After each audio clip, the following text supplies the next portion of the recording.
In this video, you're going to learn how to add a new element to our HTML via the DOM. And this is going to be important because as we saw in the arrays section, the data for our application is going to be an array of objects, where each object represents the individual item, whether it's an expense, a to-do, or a note. It's going to be our job, the JavaScript developers, to figure out how to render something new in the browser for each item. For example, we might want to render a new paragraph tag for each to-do and put a little checkbox to its left. For the note, we're probably going to want to render two things, the title and the body. Either way, we need to figure out how to add elements, so let's go ahead and kick this one off. What I'm going to do is close down the to-do application, and I'm going to switch over to the Notes app. I'm going to do that both in Visual Studio Code and over in the terminal. Let's shut down live server using Control-C, and then we'll use live server with the Notes app directory. And then all we need to do is give it a hard reload or let it open up automatically.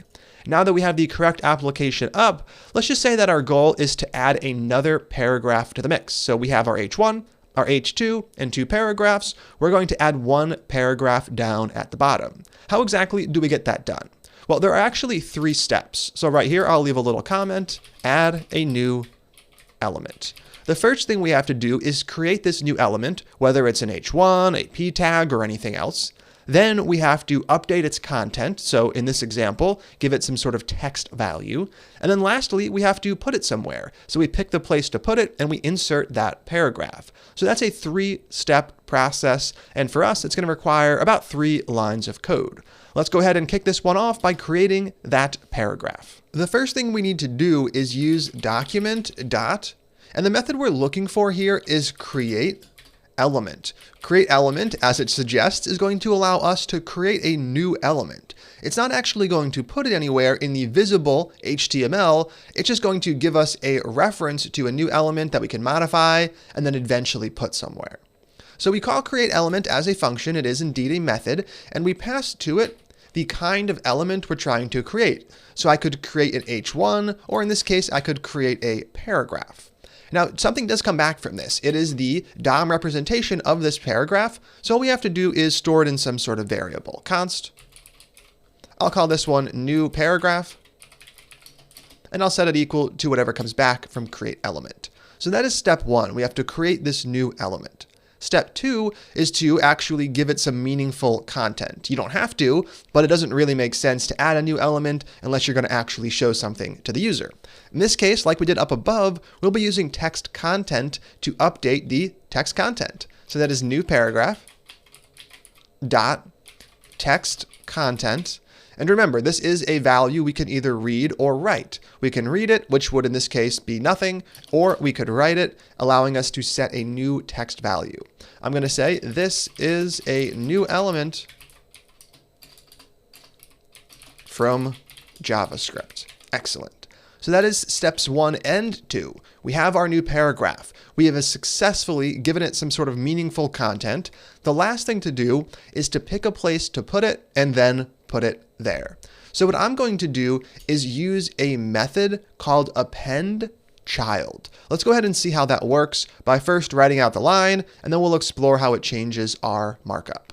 That is going to be document dot, and the first thing we want to do is pick the place we're trying to put this paragraph. So in our case, I'm going to use the append child method, and we're going to use that on body.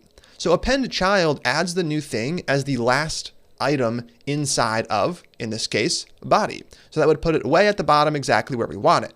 It would be inside of the body tag, but it would be at the bottom of the list, making it come after the other 4 pieces of text content we have. Over in the Notes app file, we can get that done. First, we have to select the body. So document dot query selector, which we've already used. I'm going to use query selector to select the body, and then we use the method append child. This is the method that we're commonly going to be using, that is capital C in child. Now, what do we pass to append child? We just pass in the thing we're trying to append. In this case, we have the new child right here under the new paragraph variable. I'm going to go ahead and add a reference to that. And there we go. That we have steps 1, 2, and 3 all complete, and this is successfully allowing us to add a new paragraph via JavaScript.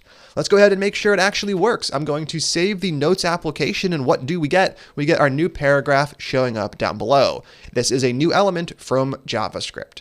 You'll notice this one hasn't been censored because it doesn't even get added until after the censoring code runs. That means that this code does not see this paragraph when it actually selects all of the paragraphs and manipulates the text content for each. So there we have it. It really does not take a whole lot to add a new element into the mix, and you can use this for whatever type of element you want, not just paragraphs. Now that we can add an element, we're going to be able to actually incorporate the real data structure that we'll be working with. That was the one we created over in arrays. For the notes application, we had an array of objects where we have title and body for each. We're going to save the user's notes in this structure, and when we ask the user for the information to create a new note, we're going to require 2 inputs, a title and a body. We have to have both of these pieces of information. For now, though, we can take this data, our starting structure, and copy it and paste it up at the top of the notes application file. That's going to allow us to loop over each item in notes and add something to the DOM for all. Now that we have this for the notes application, let's go ahead and do the same thing for the to-dos application. I'm going to close down all of these files and open up the to-do app. Over inside of the todo.js file from the arrays directory, we're going to take our old data structure, which is still correct. We need text and completed for each, and I am going to copy it to the very top of this file over here. Excellent. And now it's challenge time. It's going to be your job to add some new stuff to the markup based off of the data over here. Obviously, you're going to switch over to the to-do app instead of the notes application. Now, in the HTML for the to-do app, we currently have our h1 and a bunch of paragraph tags. These paragraph tags don't come from real data. They're just static paragraphs typed right in here. So we're going to remove them. And instead of rendering static paragraphs, we're going to render dynamic ones based off of the array values above. I'm going to remove the code from the last challenge. There are no paragraphs in the document, so we're not going to be able to remove the ones with the in the text anymore. And what you're going to do is the following. The first thing I'd like you to do is print a little summary message, letting them know how many to-dos they still need to complete. So we can say something like, you have 2 to-dos left, because I have not ordered the cat food and I have not done my work. I did clean the kitchen, buy food, and exercise. Those are all completed. So here, you can just put this little message in a paragraph tag. Excellent. The next thing you're going to do is print a paragraph for each to-do above. Add a P for each to-do above, and you're going to use the text value of the object as the visible text for the paragraph. So in the end of the day, I should see my header, to-dos. I should see my message based off of this data. You have 2 to-dos left. Then I should see paragraphs that say order cat food, clean kitchen, buy food, do work, and exercise. You don't need to worry about putting them in order. You don't have to worry about incorporating the completed property value just yet. We'll get to all of that later. For now, all I want you to do is get all of that information in place, and you know how to do that. You saw those 3 lines, so take some time to pause the video, knock this one out, test your work by actually switching over to the To-Dos app and make sure everything comes up. Then you can come back here and click play. All right, how'd that one go? Hopefully you did not have too much trouble. The first thing that I'm going to do is figure out how many to-dos I have left. And I'm going to do that by using the array filter method. So right here, I could create a const for incomplete to-dos. I'll set this equal to to-dos.filter. Filter takes a function as we saw in the last section, and we get access to the individual item, in this case, a to-do. Now, we return true if we should keep the item and false otherwise. So in this case, I'm going to use the to-do.completed value, but as we discussed, that's the opposite of what we want. We actually want to keep the ones where completed is false because those are the ones that haven't been finished. So all we have to do is flip the Boolean using the logical not operator. Now we have a list of the incomplete to-dos, and we have access to its length property to print our message. So let's go ahead and do just that. Right here, const summary equals document dot create element. Now I did mention that you should put this in a paragraph tag, but I'm actually going to put it in an H2 so it shows up a bit bigger. You can go ahead and switch that over if you like. Otherwise, you can keep it the way you had it. Now I am going to be using summary dot text content to set the text content for my header, and I'm going to set it equal to my little message. In this case, I'll use a template string so I can inject the length inside. You have, then I'm going to insert the length, so $ curly braces in here. That would be incomplete to-dos dot length. Then after that, we just put to-dos left, and I won't add any punctuation on to the end. The last thing we have to do is make sure this actually shows up. We're going to have it come up next in the list right after the H1 so we can use the technique we explored before. That's document.query selector. We're looking for the body, so I'll pass that in as the string value. Then we use the append child method, which we know adds it on to the very end. And what are we trying to append? We're trying to append the summary we created above. So right here, summary, awesome. So this is going to get the summary showing up. And before we continue on, we can actually make sure this works. So I'm going to save the file.